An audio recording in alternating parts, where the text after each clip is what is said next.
चंद्रपूरच्याच नव्हे तर राज्याच्या टोकावर असलेल्या जिवती तालुका, त्यातच दुर्गम भाग आणि महाराष्ट्र तेलंगणा राज्याच्या सीमेवर असलेले महाराजगुडा गाव। गावातील एकूण मतदार 281 आणि यामध्ये एक दिव्यांग मतदार।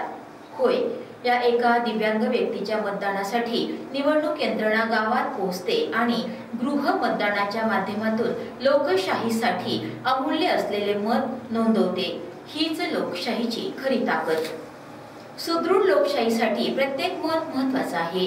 कोणताही मतदार मतदानापासून वंचित राहू नये या उद्देशाने भारत निवडणूक आयोगाने यावर्षी प्रथमच 85 वर्षांवरील मतदार आणि 40% जास्त दिव्यांगांचे प्रमाणपत्र असलेल्या मतदारांसाठी गृह मतदानाची सोय उपलब्ध करून दिली आहे।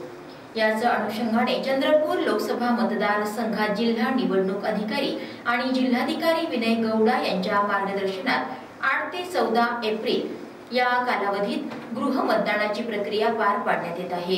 याचा शुभारंभ सोमवारी अति दुर्गम असलेल्या जिवती तालुक्यात झाला।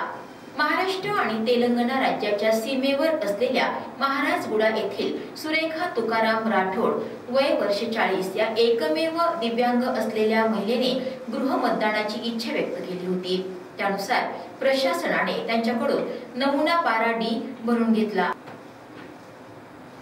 गृह मतदानाची संपूर्ण प्रक्रिया समजावून सांगितल्यानंतर सुरेखा यांनी आपलं अमूल्य मत नोंदवलं। सुरेखा ह्या पूर्णपणे दिव्यांग असून त्या एका क्षणासाठी सुद्धा उभ्या राहू शकत नाहीत। त्यामुळे त्यांनी आपलं मत घरातच स्थापन केलेल्या मतदान कक्षात बसून नोंदवलं आणि मतपत्रिका पॉकेटमध्ये टाकून अधिकाऱ्यांकडे सुपूर्द केली। यासोबतच सदर टीमने राज्याच्या सीमेवरील नारपठार विजयगुडा येथील जमुनाबाई दुर्गे आत्रा वय 90, संग्राम किसन कोरपल्लीवार वय 89 आणि मुद्रिकाबाई संग्राम कोरपल्लीवार 85 या वयोवृद्ध नागरिकांचेही गृह मतदानाद्वारे मत नोंदवले। या टीममध्ये मतदान अधिकारी नंदकिशोर उपासनी, नागेश उरकुडे, सूक्ष्म निरीक्षक मायक्रो ऑब्झर्व्हर शिवशंकर उपरे, क्षेत्रीय अधिकारी संदीप लंगडे, विलास वानखेडे, पोलीस अंमलदार कौमुद मडावी आणि छायाचित्रकार प्रफुल्ल गिरसावडे उपस्थित होते। यावेळी घरामध्ये स्थापन केलेल्या मतदान कक्षामध्ये सदर मतदारांनी आपले मत नोंदवले। यावेळी मतदान करताना कोणताही दुसरा व्यक्ती त्यांच्या जवळपास नव्हता।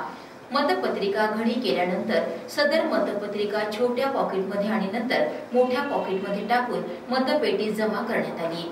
दरम्यान या संदर्भात लाईव्ह चंद्रपूरला दिलेली प्रतिक्रिया। मी दिव्यांग आहे। प्रशासन घरी येऊन मत घेतलं याचा मला आनंद। मी मतदान केंद्रावर जाऊ शकत नव्हती, आज घरून मतदान केलं याचा आनंद आहे। मतदानासाठी घरी आले लोक, आम्ही म्हणलं आम्हाला मतदान जाता येत नाही, आम्ही जात नाही। त्यांनी जागेवर आमचं मतदान घेतले। हो, आम्हाला आनंद झाला।